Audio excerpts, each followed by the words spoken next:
So in Korean expression, your ears are very thin, and you believe almost everything that everyone is saying. You're very gullible and naive, right? Okay. All right, now we're going to move on to the second stage. So in the first stage, with a lot of feelings for God, it is very important to be in a community that cares for you and nurtures you and teaches you the right thing. Okay? The second stage. The second stage is learning or discipleship stage. It's a time when new believers explore, study, and learn how to fit into church, like their new spiritual community. Finding the right mentor is crucial at this stage, as people are eager to learn and can often be led astray. This is a time of high confidence where new believers feel that they have found the truth and can become somewhat legalistic and inflexible. You guys agree with that? Okay, so in the second stage, it is exploration, it's adventure, you're learning, there's a lot of you're soaking in. Okay? Like A, B, C, D, E, F, G. 1, 2, 3, 4, 1 plus 1 is 2, 2 plus 2 plus 4. It's cool stuff, math. You're learning, you're just, you're soaking that stuff in, right? And at this time, you need the right teacher.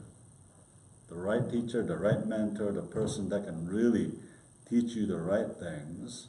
Because if it's not the right teacher, if it's the wrong teacher, who says 1 plus 1 is 3? It's very bad. It's very bad. Okay? And oftentimes, if you're taught the wrong things, because you are so eager to learn, you accept the wrong thing, and if anyone says that's wrong, you say, no, that's what my teacher told me. 1 plus 1 is 3. You might be wrong. No, but then what if you already know that 1 plus 1 is 2? Like, you know that they're wrong. Yeah, but you're not at that stage yet. I'm saying that's the wrong thing that people can tell you, okay? Teach you. So in church, right? Some people might tell you, some people will say God is very loving and He died for you, but He has really, really high standards that you need to live up to. And all those can be good things. But some people might say, hey, God's going to punish you if you do that. Is God a punisher?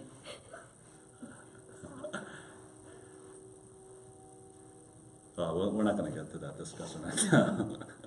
But if you have a one-sided teaching that happens at this stage, then it's very easy for you to believe that.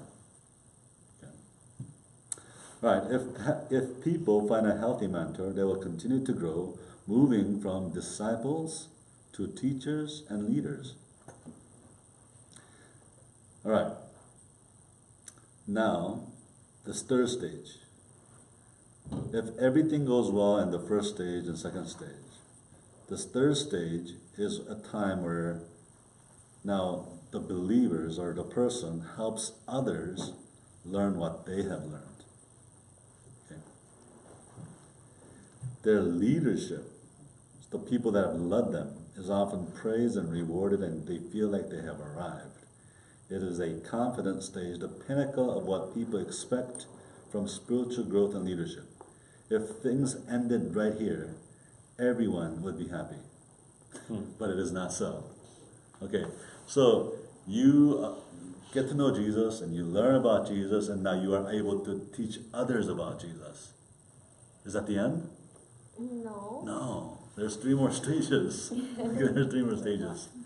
This fourth stage, okay, a certain point in the third stage or in the beginning of the fourth stage, somewhere between, and this is often between the age of 30 and 50. So it's a long ways for you guys. But I'm there right now. Age 30 and 50, most people of faith experience what I call the dark night of the soul. Sad. This is a personal... Huh? I'm 2 years away from No, I'll read the explanation of this, okay? This is a personal crisis where past certainties become inadequate, where you begin to question everything you've ever believed and find God to be silent or distant.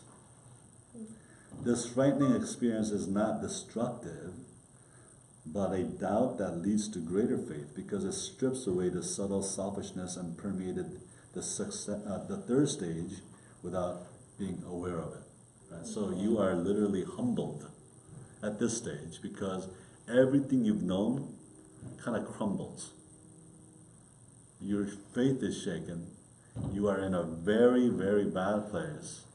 But if you endure through this phase, it could be constructive. It could be good for you.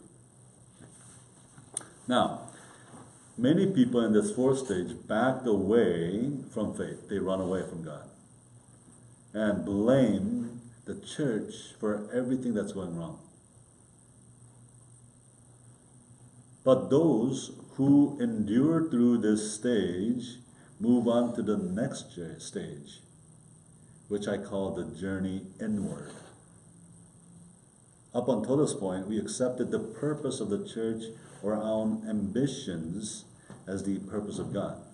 But dark night drives us to understand and embrace God's unique purpose for our lives. Our faith moves from the head to the heart and becomes more relational. It is like second conversion. You guys agree with that? Huh?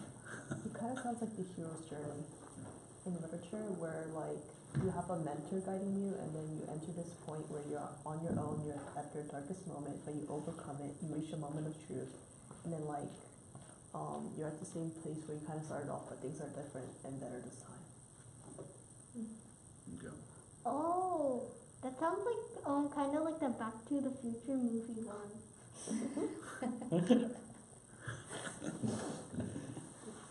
I don't know how to answer To the that. future. That I wasn't even born when Back to the I Future. don't think I've even seen You neither. I have seen it, but I wasn't born when the first one came out. See, I'm actually trying to figure out. You guys are what is known as Generation Z. it. Doesn't that mean we're born in the 2000s? Well, how old are you? I'm 9.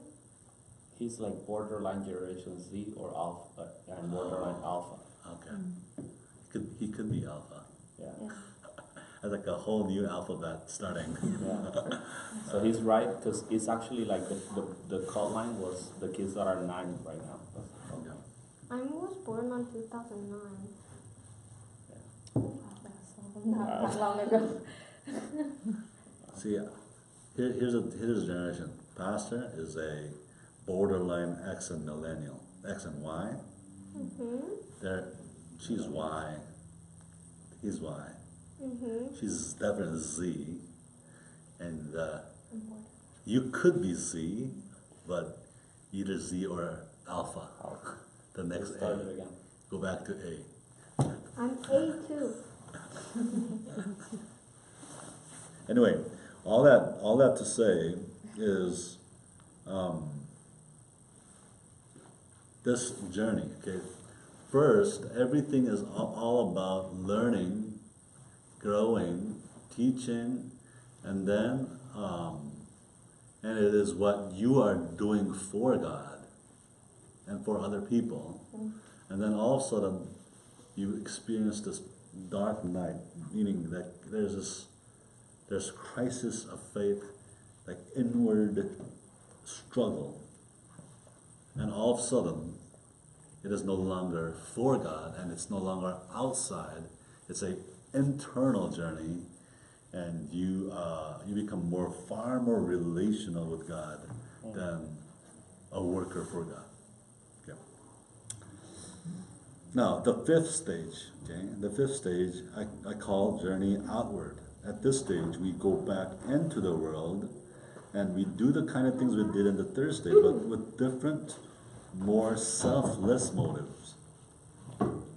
people will often change ministries at this stage and become willing to go smaller, humbler, and riskier.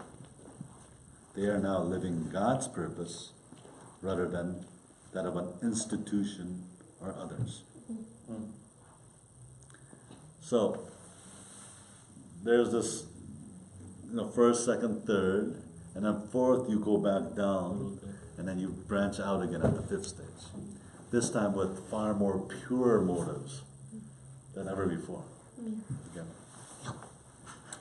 Now, at this point, a surprising thing happens. We would have thought that deepening spirituality would be recognized and supported. Instead, the closer we come to God, the more out of touch we seem to be with the system. This often provokes a second dark night of the soul, which brings this hidden selfishness out of our spirituality. Isn't that interesting? Can you read that again? Yeah.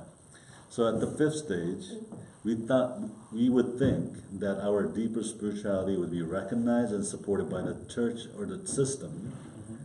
But the more we come close to God, the more out of touch we seem to be with the system. So it's kind of like if you are no longer ambitious and driven and passionate and for the church and doing something, instead you're going smaller and you're getting more riskier with selfless motives, you're out of the system. The system is perpetuated by external endeavors. Right? And this provokes a second dark night of the soul, which wrings the hidden selfishness out of our spirituality. That's interesting. Because now your ministry is no longer something that everyone applauds and gets attention, but it's a remote, small-scale service that is totally selfless and is only noticed maybe by God. Yeah. So, like, I don't know if you know Henry Nouwen. He's not an Adventist, but he's like a Catholic priest. He actually was a professor in Harvard, and like he had all the accolades, all the applause. Everyone's like, yeah, he's the best. And then he shocked the world because he said, I'm quitting. And do you know where he went to? He went to a small community where there was a lot of people with disabilities. It was like the smallest foster care home kind of thing. And he spent about 3 years there just ministering to this small group of people. But in his writing, he says, that's when my ministry was the most selfless. It wasn't for me, it wasn't for my name, it wasn't for church, or it wasn't for anything. It was literally for the people that was closest to me. Yeah. Okay, I hope that's understandable. And then the sixth stage. Followers of God are ruled by unconditional love. They have learned to see people through God's eyes and love them the way God does. One would think this would be a popular stage in any religious institution, but the opposite is the case. The one thing most people will not tolerate is for you to love their enemy, whether that enemy is an abuser, a different ethnic group, or an annoying relative. Unconditional love often proves disruptive in relationships. Right? So you are at the height of spiritual growth, and you have nothing but unconditional love, but people will always criticize you for your unconditional love. So how can you love that person? How can you accept that institution? How can you not take a stand for that? So by this time, you probably wish I had stopped at stage 3. We would love for the ladder of faith to lead from triumph to triumph. But that is not the way things go. In this broken world, the closer we come to God, the stranger we become to others, even when the others are in church.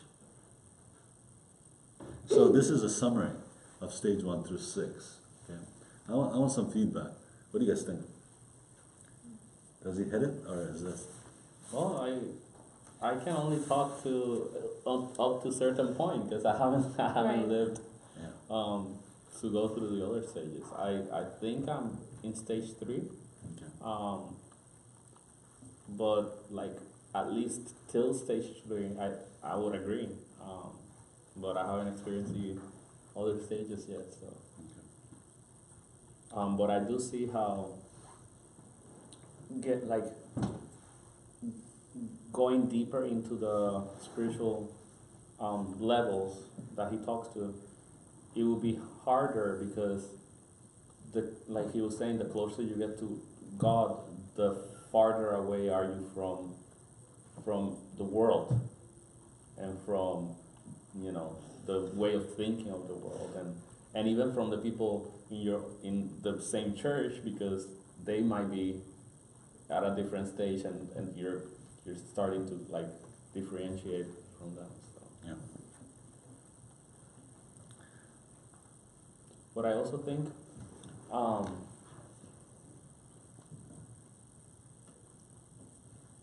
I think it's important to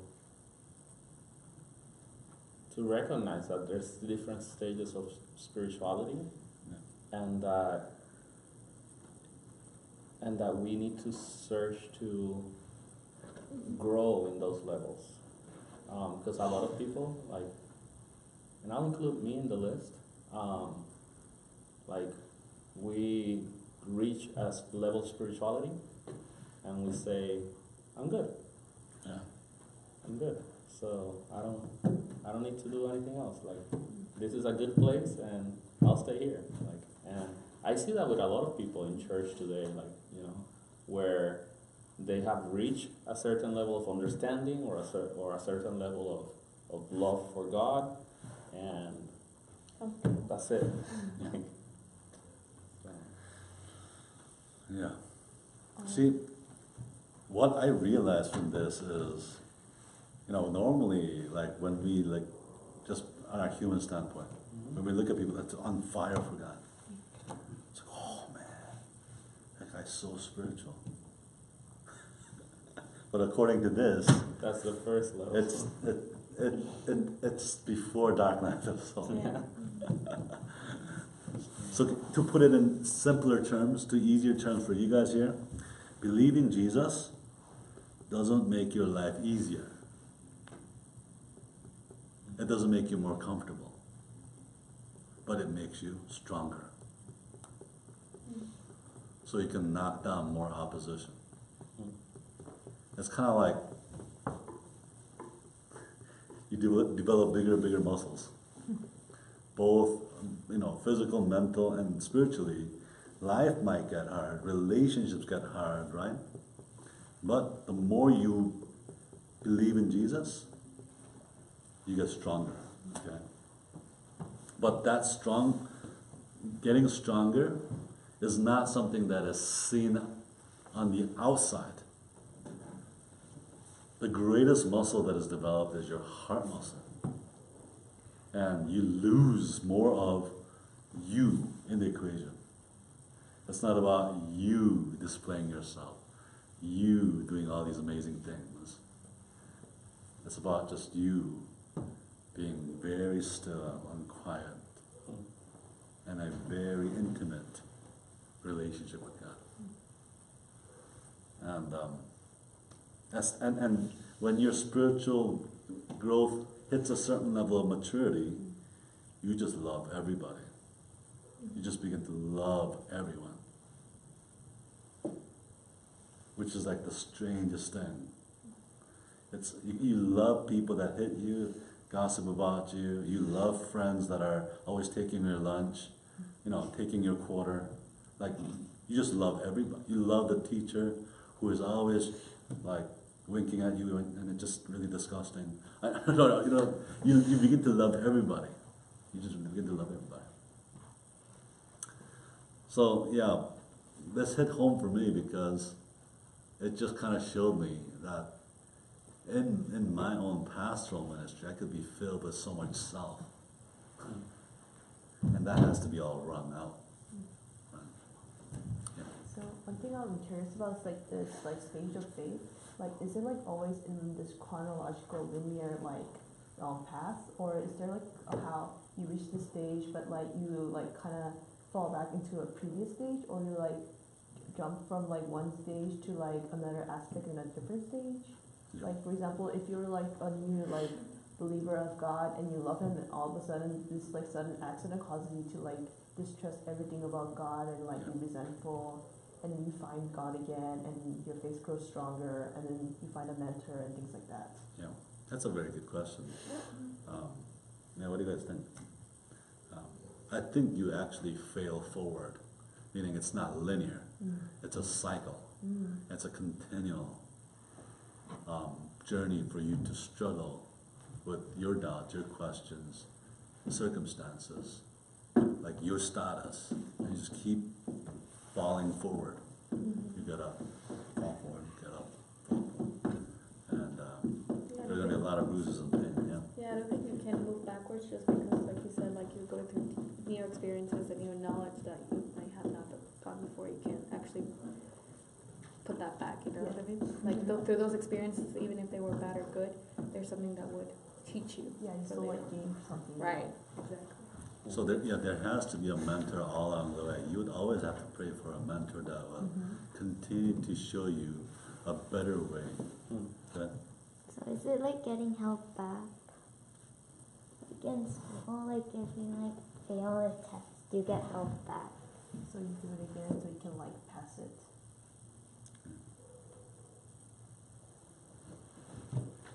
Yeah, it makes me think of, I'm taking Acts of the Apostles, and it makes me think of literally the life of the apostles. Like, I think, in a sense, you can see the different, like at least a glimpse of the different stages in their lives. So you see like their like amazement and like just awe when they first meet Jesus and they see like this man does miracles, and they start following him, but they don't know anything about him. They just start following him. They don't know that he's the Son of God. They don't know anything. They just follow him because they're amazed like who he is, like how he looks and what he does and stuff like this. And then while they're walking with him, they're being discipleship. So they're being mentored by Jesus himself. So that's like the stage 2, and like they keep moving, and it gets to the point where There's some doubt. there's some doubt, in the disciples, and not only doubt, you see like they start like having arguments with each other on what they believe because of those doubts. They're like, well, I mean, should we do this, or like should we? So you see all that, but at the end, that village, we should probably kill those people. but at the end, they all ended up like becoming heroes, literally. Like I think if I were to see a disciple, like one of the apostles, because by that time they were apostles, they were teachers now, they were not disciples anymore. If I were to see one of the apostles, like today, in real life, doing the things that they were doing, I would think they were a superhero, like a movie superhero, because they were so strong, like they stood for their beliefs, like when nobody else would have stood, and they even like did heroic things, like they actually did heroic things, but it was not for personal, at that point, it was no longer for personal gain. At the beginning, there was some personal gain in there, but by the end of their ministries, there was absolutely no personal gain for them. Like they were literally doing it out of their love for others. Period. Like that was it. They were solely doing it for the love of others. Right. See, take Peter, right? Peter was this fisherman that was very angry. He was very angry. He cussed a lot, and there was no point in his life. And he met Jesus. He was like, oh, Jesus is so awesome. And then he was so full of himself that he said, Jesus, even though everyone denies you, I will never deny you. I'll always find. And you know what happened? he was the only disciple that denied Jesus. 3 times, not just once. 3 times to make it official, you know. Yeah, it's So like- that was his dark night of the soul, meaning that he had a personal crisis of faith. And he was like, I am nothing. I can't believe I let that lady talk me into denying my Jesus. Right? And then after he, went through the dark night of the soul, luckily he had Jesus, who was a very good teacher. He was like, Peter, you love me. And Jesus kind of brought him back. And then later, and this is what's cool, the Peter that was so full of self denied Jesus. But now in Acts we see Peter stuck in prison. He's about to die the next day. He's spending the night in prison knowing that he's going to die the next day. Now, would you be able to sleep if you knew that you would die the next day? There's no way, right? But Peter was sleeping. He was like, he's sleeping in prison. And an angel came and said, hey, Peter, wake up. Peter woke up. And then the angels, took out his shackles, took out everybody, opened the gate, and he just walked out. The Peter that was here in prison is completely different Peter from the Peter that denied Jesus, because he went through all the stages of faith. Now he didn't care if he died. He's like, I signed up for this. If God kills me right now, I gotta kill him. I'm just gonna die in peace. And he just slept. But God gives him another chance. And later, it is time for him to die. And Peter, they were supposed to crucify him like Jesus. And Peter was like, I can't be crucified like Jesus. Turn me upside down. So he was upside down on a cross and died for Jesus that way. Now, can you believe that this Peter who died upside down on the cross was the same Peter that denied Jesus? There's no way, right? But something happened along the way where he just had complete unconditional love and unwavering trust in God that enabled him to become the Peter that he was, right? So I think that's the prayer of all of us, right? Yeah. We need to grow like that. Yeah. So, you said that like this spirituality and faith is a continual journey where you can't just like stay in one place and just like stay there. So after like the final stage in the spirituality, like what happens from there? Are you like keep like in that stage, or do you like start over, or what happens?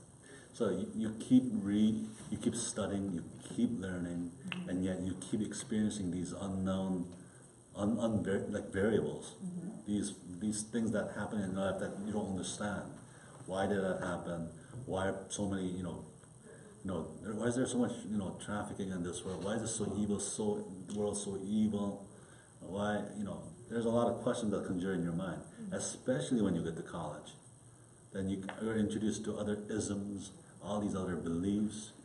You're exposed to other cultures and ethos and beliefs, and you continue to go through that, right?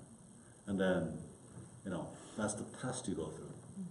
And if you have a good community, a teacher that kind of follows you through that, and you're able to endure through it and explore deeper, then you grow. But at that point, if you're like, forget that, I'm done, then there's no growth for you. Do you always start at stage 1? What was the I question? think so. Do you always start at stage 1? Yeah, you start at stage 1.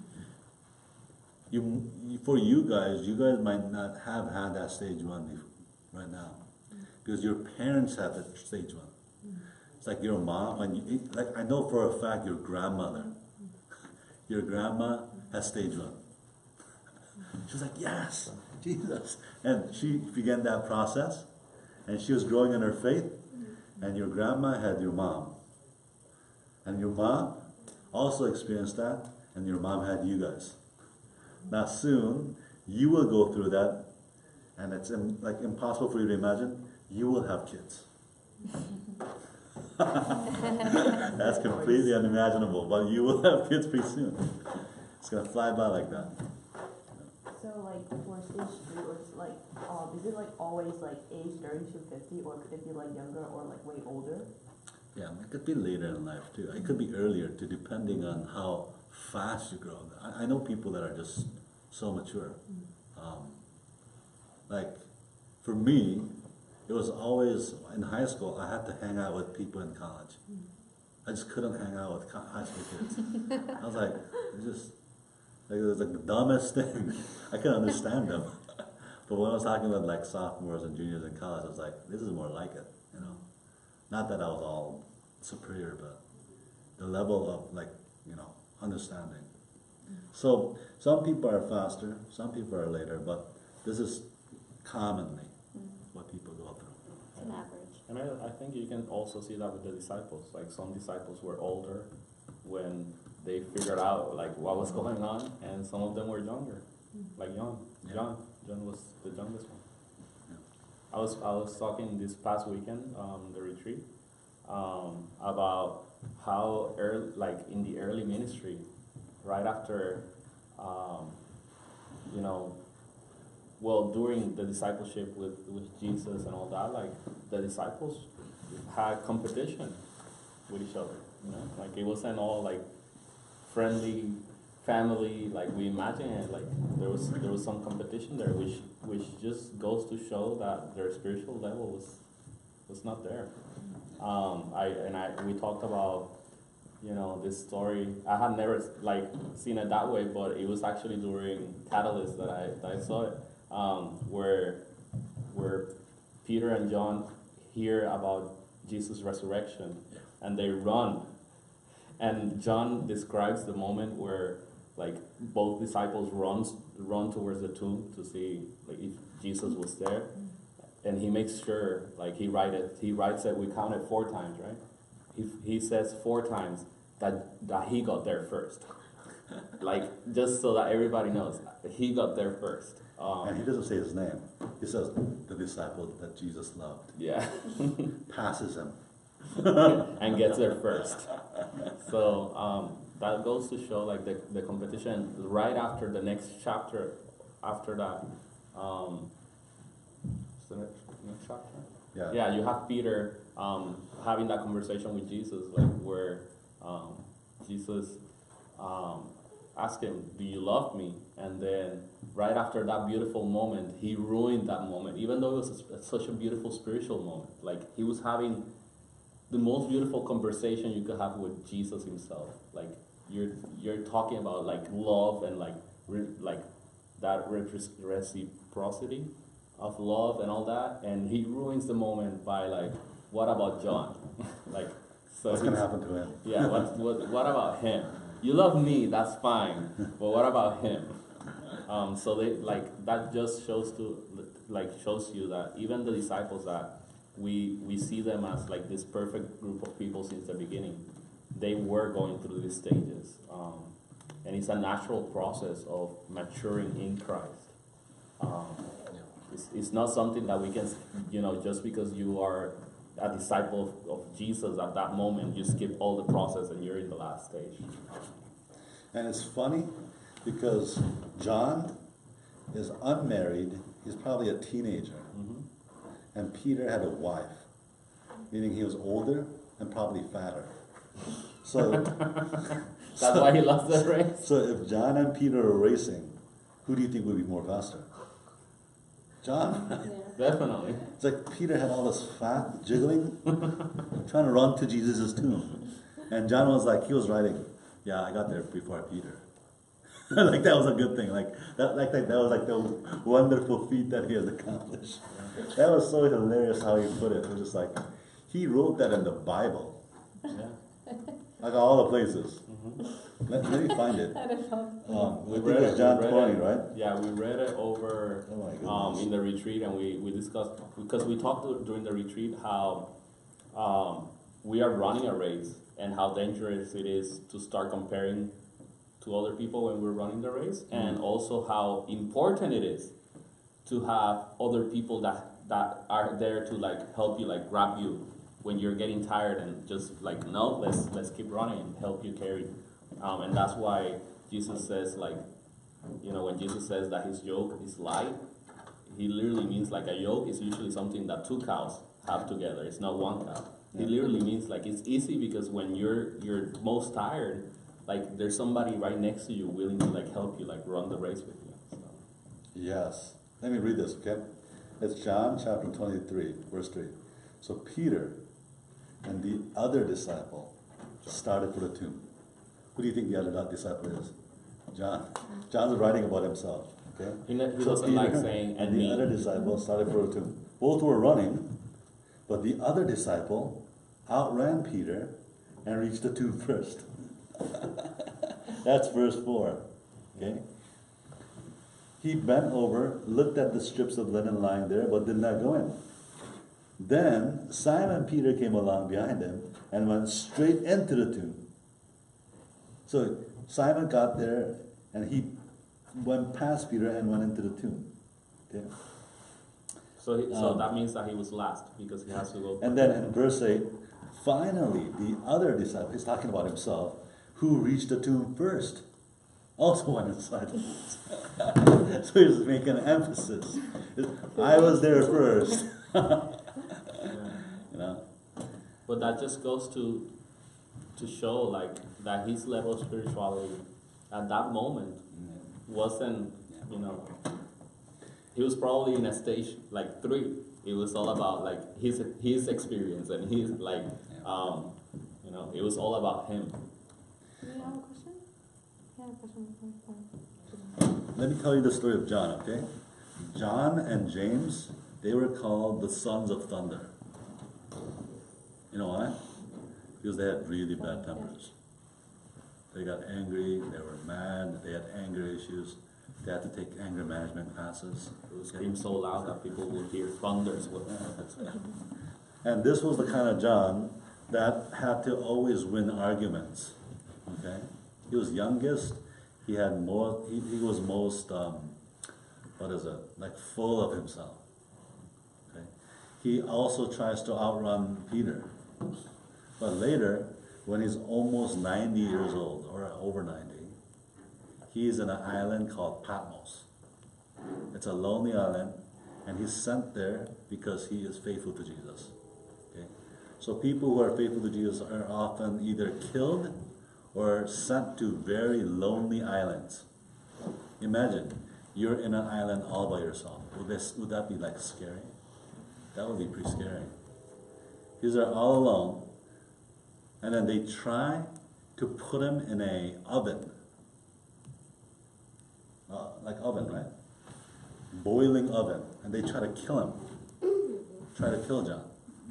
But John doesn't get killed. You know why? Because God's protecting him and wants him to write a book called Revelations. That's one of the books in the Bible. So, John, even in the face of death, he goes into the oven. He survives. And he's no longer the same John as the John who outran Peter. Right? So that's the growth. That's the spiritual growth. Yeah. So I hope that has been helpful. It has been tremendously helpful for me because there's actually detailed explanations for each stage. There's a summary of each stage, but there's detailed explanations. And whenever you find yourself in a very, very dark place, you're sad, you're crying, you don't understand, and you think God's silent. And those places, those moments, are usually the moments of greatest growth, spiritual growth, if you let them be, right? Mm-hmm. But if not, if you give up and if you do not continue to struggle, those moments become where you just quit. And no spiritual growth happens. Imagine, right? Both of, like all of you, like especially the 3 of you, how many meals do you eat a day? Like 6? I used to eat 6. I had 3 snacks, snack times. Like 5. 3 or 4? 3, 4. Right? What if you just stopped eating? You said, I don't want to grow anymore. I don't want to eat anymore. I would probably. What would die happen of to you? hunger.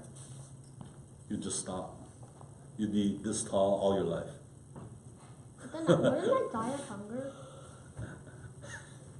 No, like it's bad to eat donuts every single meal. If you don't eat, you don't grow.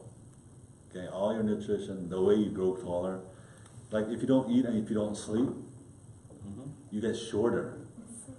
You get shorter. So, in spiritual life, it's the same thing. If you are in a dark place and you stop reading the Bible, you stop praying, and you stop going to church, you stop talking to anybody, what happens to your spiritual height? Stay short. It shrinks. You don't die. run. You die of hunger. Eventually, yeah. Eventually you can die. So in the spiritual realm, in the faith realm, eating is like reading the Bible, eating the Word of God. Okay?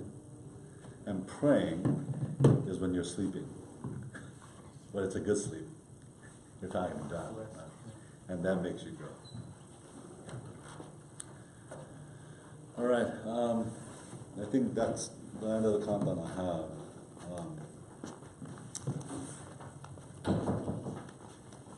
Any follow-up questions, additional comments? I guess this was my first time learning about how like John nearly died in an oven, and it kind of reminded me of how like Daniel and his friends back in the days got like shoved into an oven, but then they were perfectly safe. I think the difference was with John, he was in a cauldron in an oven, right? Oh. He was inside, like it was burning oil. There's a Like lot fried. of. You know what a kama is? It's in Korean. It's like Oh, kama, yeah, like this Korean sauna. yes. It's like literally on top of a kama. That's like this. It's a burning stove that is under, and you're literally thrown into the stove.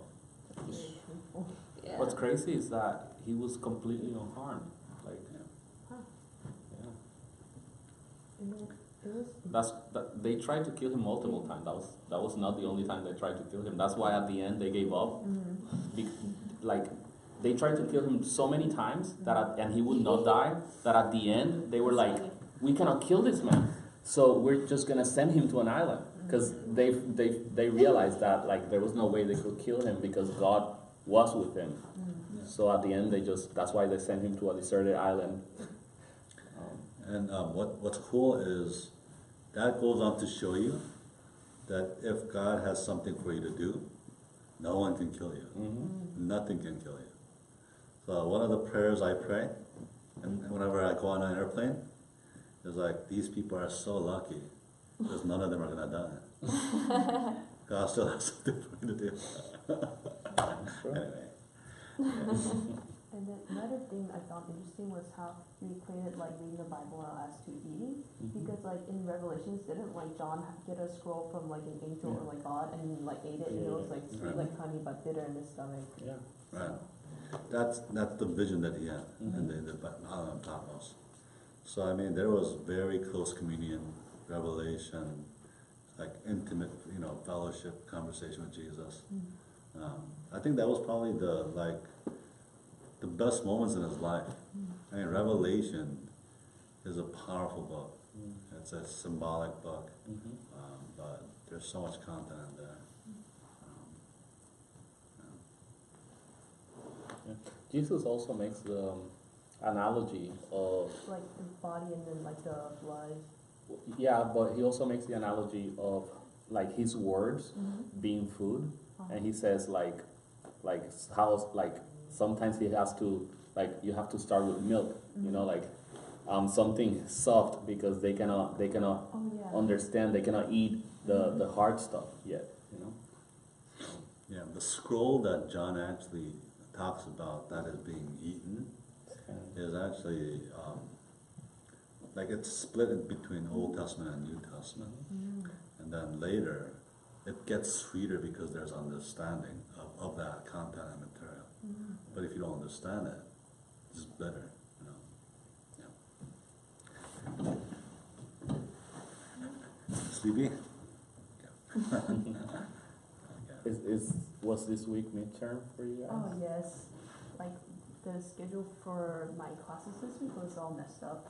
Like, for one class, I would have like 3 hours straight, and then like the other classes would be just like 45 minutes. So being stuck with one teacher for that like many hours can be very tiring. How long is do you have a break? How long is the break? The only break we have is during transition, which is like 5 minutes, or like a 20-minute lunch break. Oh, I meant like midterm break. Oh, midterm break? Like fall break. Like Fall fall break? break. Oh, my school already had fall break and then midterms after that. Oh. okay. You So- already had fall break? Yes. So you have the fall break right before midterms? Yes. So people can study. That's interesting. Well, I this don't was know the if I'm first time that Gwinnett counties had fall break, because like before, like fall break wasn't a thing at all. What? Oh, that sucks. Yeah. Mm. Yeah, Southern gives us a day, 1 day. It is. Well, Used to be 1 day, now they Yeah. did 2 days. It used to be just one Monday. Fall break is like just one longer weekend. yeah, that's Yeah. basically what it is for us, because Friday is half a day.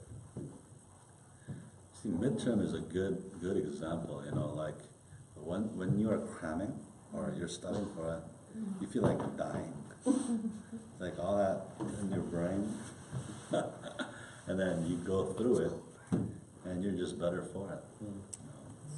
Yeah, it's a good analogy. I actually miss school. Like, you guys will be like, what? But I really miss school. Man, I miss those times when I did all-nighters and all that good stuff. I miss it. Cool experience. Yeah. It was so painful. I don't want to go to school and I don't want again. Oh, in college, like I you'll know. do tons of all-nighters. I know that I'll have to like mix Red Bull with coffee and then like just Don't die.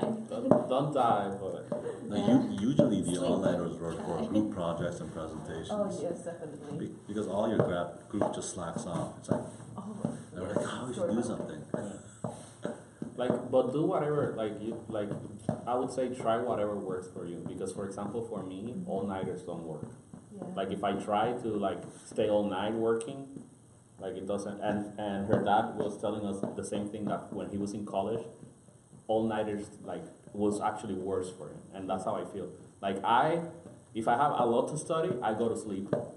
And I wake up, like, I don't know, like at 4 in the morning or 3 in the morning, and I study until the time of the test. That was And very that's better for my brain than like all night, because then I go to the test and I'm so tired that I don't even know what's going on, and I look at the paper, I'm like, Yeah. what's Keep this? reading the words, Yeah. but they don't like stick. Yeah, so definitely all-nighters for me do not work. Yeah, like with all-nighters, I probably spend like half of my time trying to stay awake by like slapping my face and walking around. It's more efficient, I feel like, if you sleep, even if you sleep a short amount of hours, like 3-4 hours, and then you wake up and keep studying. Yeah. Yeah. Yeah, at first I liked that, and then later down the line, you sleep from around like 10 to 2 or 10 to 3. Yeah, that's what I do. Get up around 3, Yeah. and you just focus. That's what I do. Sweet spot. Yeah. I feel like I'm so much efficient, and especially like in that last 2 hours before class, I feel like my brain is like, okay. Yeah. All right. Let's go ahead and pray.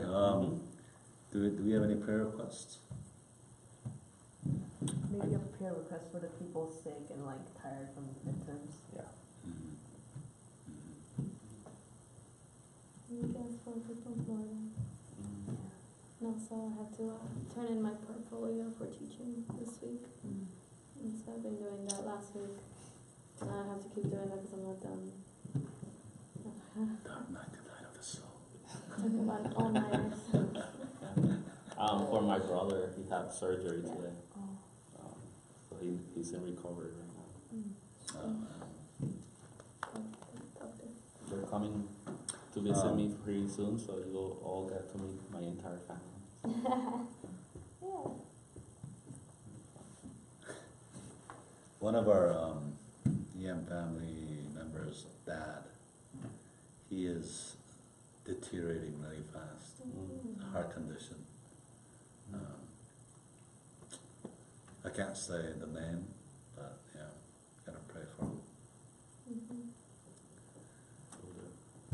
and several members of our church, their loved one or family member has cancer. So, yeah.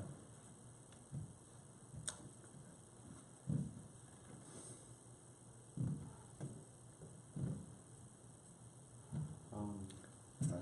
We'll have Pastor Alex pray. Let's pray. Dear Heavenly Father, we are thankful for the chance you have given us to spend this time here together, just learning about the different stages that we go through as we get closer to you. And thank you, because there is hope. There is hope that the closer we get to you, the stronger we will become. Maybe not externally, but internally, as we start to realize that